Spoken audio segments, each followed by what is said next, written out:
presentación y bueno, muy contento de ver aquí presente a algunos de compañeros, también a la profesora Verónica y a un compañero más de Vicelones. Gracias por esta oportunidad. Quiero compartir lo siguiente. Claro, el interrogante es si Mariátegui fue o no un filósofo, porque todavía se está discutiendo ello. Voy a dejarlo para estar un poco más cómodo. Todavía se está discutiendo ello, a pesar de que para muchos no debería haber ya esa discusión. Primero arranquemos con qué características tiene un filósofo. Y bueno, yo a veces soy un poco didáctico, así que tal vez si alguien quiere participar, levantar la mano y decir esta característica, para en función de eso reflexionar las obras de Mariátegui y también cómo desarrolló su pensamiento. ¿Algún voluntario tal vez que diga qué características tiene un filósofo? ¿Alguien que levante la mano?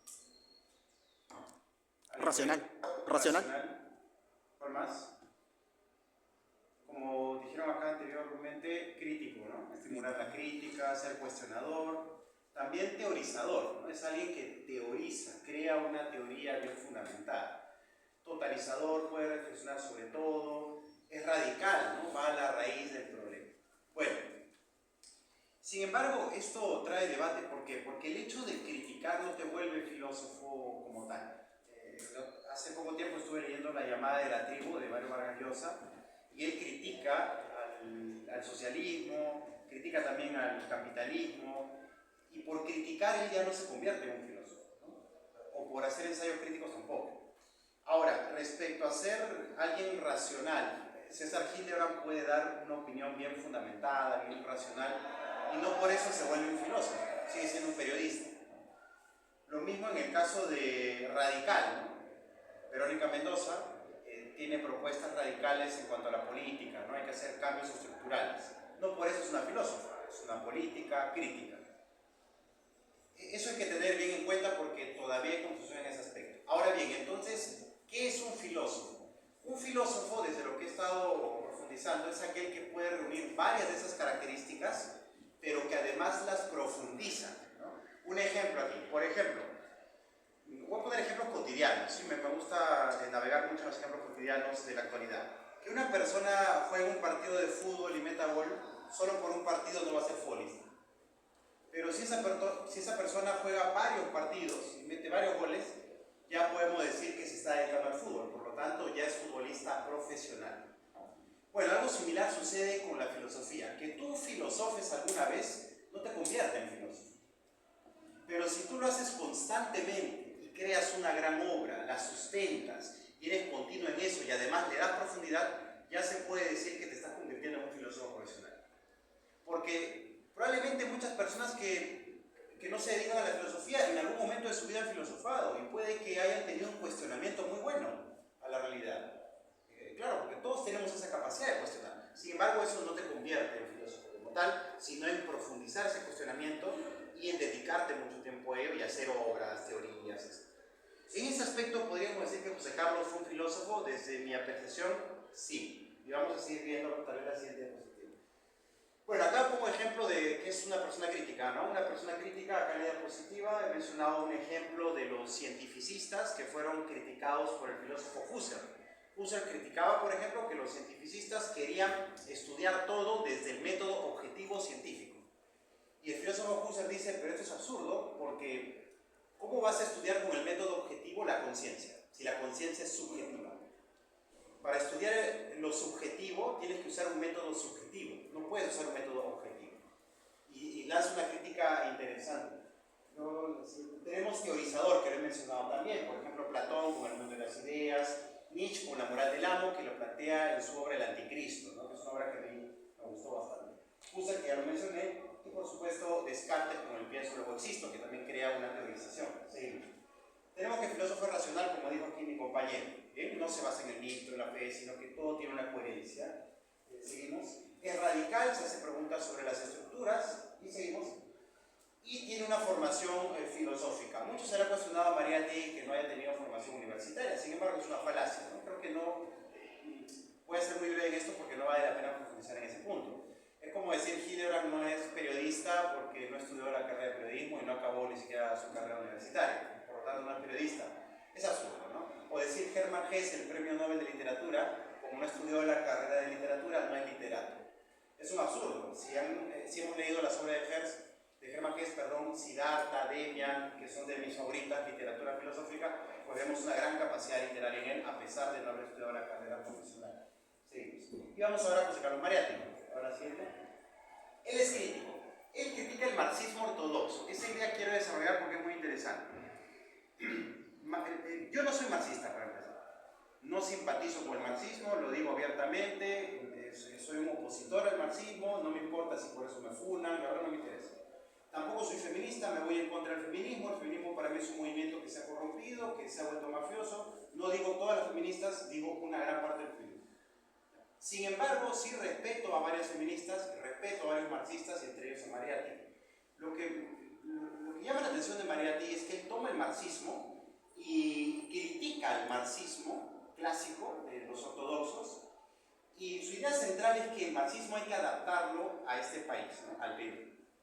Nosotros no podemos aplicar el mismo marxismo que hay en otros países porque tienen otra realidad. Él critica también al capitalismo, ¿no? Y menciona que no se trata de estar a favor del capitalismo o a favor del marxismo, sino que se trata de aplicar el marxismo como método a una realidad peruana, y por lo tanto tenemos que crear una nueva teoría para nosotros. Seguimos. Él es radical porque ataca la estructura. Él menciona que, si bien es cierto, la educación nos mantiene dominados, y en esto hay libros de Salazar Bondi y otros autores, no obstante, la base es la estructura económica. La economía nos mantiene en un sistema de dominación, lamentablemente. Y quiere cambiar eso, ¿no? Se va a esa raíz, no se va a lo otro, lo cultural o el sistema educativo, que puede ser una consecuencia del sistema económico, ¿no? Tenemos que atacar la raíz. Si es teorizador, ¿en qué sentido? En que él propone un marxismo nacionalista, y acá viene la distinción. Y le voy a contar un poco esta idea tan importante que él menciona en el libro 7 ensayos, y también él tiene otro libro que es En defensa del marxismo, en el cual él polemiza contra Henry de Man y también critica a otros que eran revisionistas, ¿no? Que se llamaban revisionistas. Mariátegui va a criticarlos, pero él va a estar más a favor de Sorel. ¿Y qué va a decir? Va a decir que, a ver, en otros países el marxismo está luchando contra una burguesía. ¿Estamos de acuerdo?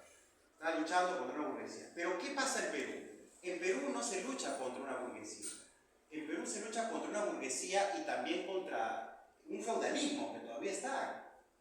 Y eso no está pasando en otros lados. Además, en Perú también hay una lucha contra el racismo, cosa que no hay en otros países. Yo estuve en Europa el año pasado. Ahí hay más o menos uniformidad en cuanto a la raza, salvo blancos y negros, pero de ahí no hay tanto mestizaje como acá, ¿no? Entonces, acá hay un racismo más fuerte, en el sentido de que hay muchas culturas, y eso tenemos que combatirlo, cosa que no se va a combatir en otros países. Así que el marxismo de aquí no puede ser el mismo. Y en base a eso él va a proponer más ideas. Él dice, todos estamos de acuerdo, todos aquí en esta sala estamos de acuerdo de que Lima concentra mucho poder, ¿verdad? Sí, todos estamos de acuerdo con eso, y que se debería descentralizar el poder. ¿Estamos de acuerdo con eso?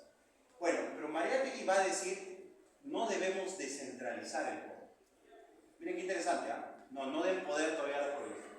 ¿Por qué? Porque todavía hay feudalismo, ¿no? ¿Y qué pasa? Que como en provincias hay poderosos, feudales, si nosotros descentralizamos y damos el poder a otras provincias, esos señores feudales que todavía quedan van a tener más poder todavía, porque le estamos otorgando el poder a las otras regiones. Y como allá todavía hay abusos, hay poderosos que tienen privilegios, van a abusar más. Por lo tanto, no podemos descentralizar. Miren, ahí Mariátegui ya está proponiendo ideas que van acorde a nuestro contexto. Él no está copiando nomás el marxismo allá, sino que lo está adaptando. Y luego dice, además, antes de descentralizar, o sea, todavía no podemos, claro, pero lo que tenemos que hacer primero es aplicar la reforma agraria, quitarle las tierras a estos poderosos. Una vez que se aplica la reforma agraria, recién puedes ya poner la descentralización, porque ya no va a haber entonces abuso. Entonces, miren, esta idea es interesante y es coherente, ¿no? Y con eso nos damos cuenta de que Mariátegui estaba adaptando el marxismo y que no lo tomaba como un dogma religioso, sino que lo tomó como un método, ¿no? un método para aplicarlo a la actualidad. Y acá quiero llevar una reflexión antes de continuar, ¿no? Yo veo con mucha preocupación, porque esto se trata no solamente de yo replicar a Mariátegui, ¿no? Esto que estoy mostrando viene de 7 ensayos, viene también de la obra en defensa del marxismo, su polémica con Henry de Man. Henry de Man escribe más allá del marxismo. Pero acá en la Escuela de Filosofía no se trata solamente de copiar al autor Mariátegui y trasladar su conocimiento. Caería en lo mismo que él criticaba. Entonces tenemos ahora que cuestionar a Mariátegui un poco y ver cómo aplicamos las teorías de Mariátegui a la actualidad. ¿Y qué ideas tengo yo al respecto? Por ejemplo, en el plano educativo, cuestiona mucho el sistema económico, que estamos dominados, y estoy de acuerdo. Pero ahora, ¿qué pasa? ¿Seguimos dominados actualmente? Considero que sí. La educación nos mantiene sometidos. ¿Se han dado cuenta ustedes que hay muchos cursos en colegios que no nos sirven para nada y nos siguen dictando? Yo lo voy a decir abiertamente, porque no me importa si me funan en la cámara, no sé si me están grabando. La tabla de química, que muchas horas nos obligan a aprender, trigonometría, fórmulas algebraicas que ya me olvidé, no sé la verdad para qué invertir tantas horas en eso, y muchos cursos más. Yo por decir esto me han criticado enormemente en varios lugares, pero me mantengo firme en esta postura. Hay muchos cursos que no me han servido para nada y sin embargo siguen ahí siendo dictados. Mientras que en otros países como en China, a los niños ya se les está enseñando inteligencia artificial, se les está enseñando tecnología, y ellos nos llevan un año luz. Y ahí viene la crítica. ¿Esta educación nos mantiene sometidos? Sí, estoy de acuerdo ahí, trayendo el pensamiento de Mariátegui. Pero aterrizando a esta época, ¿qué debemos hacer? Seguimos desactualizados en otros cursos, porque ahora vivimos en la era de la ciencia, de la tecnología, la inteligencia artificial, del mundo más capitalista en cuanto al marketing, en cuanto al emprendimiento, y tenemos que saber de eso. Sin embargo, no se estimula tanto en las escuelas como sí deberían estimularse desde mi punto de vista. Mariátegui es interesante porque él critica a Henry de Man en su obra en defensa del marxismo. Henry de Man manifiesta que el marxismo tiene una base muy fuerte en cuanto a lo psicológico. Es decir, que lo que moviliza a la gente es el lado psicológico del resentimiento. Eso es lo que dice Henry de Man, ¿no? Y él se basa en el psicoanálisis. Y que no es tanto el hecho de que tengan menos salario, sino que el problema va más por el lado de que la multitud tiene un resentimiento contra los que poseen poder. Y esa es la crítica que hace Henry de Man. Ante ello, Mariátegui responde en su libro En defensa del marxismo y manifiesta que Henry de Man comete 2 errores. Primer error, él quiere analizar las ciencias sociales con el método del psicoanálisis. Es decir, él quiere utilizar el método psicológico para analizar los movimientos sociales. Desde ahí está cometiendo un error, porque para analizar los movimientos sociales tú debes utilizar el método de las ciencias sociales, no el método psicológico. Sin embargo, Mariátegui matiza, pero con esto no quiero decir que esté mal el psicoanálisis o que esté mal la teoría psicológica, no quiero decir eso. Está bien que Henry de Man la aplique, es un gran aporte, pero no puede ser el único método. Ese método nos puede servir para comprender una gran parte de los movimientos sociales, pero no para comprenderlo en su totalidad, porque para eso hay otros métodos más. Esa es la primera crítica. La segunda crítica que formula Mariátegui apunta a que Henry de Man no dice nada nuevo, ¿no? Henry de Man dice, hay un resentimiento de parte de la gente, y Mariátegui responde, es verdad, hay un resentimiento. Obviamente, muchos de los que son marxistas son resentidos.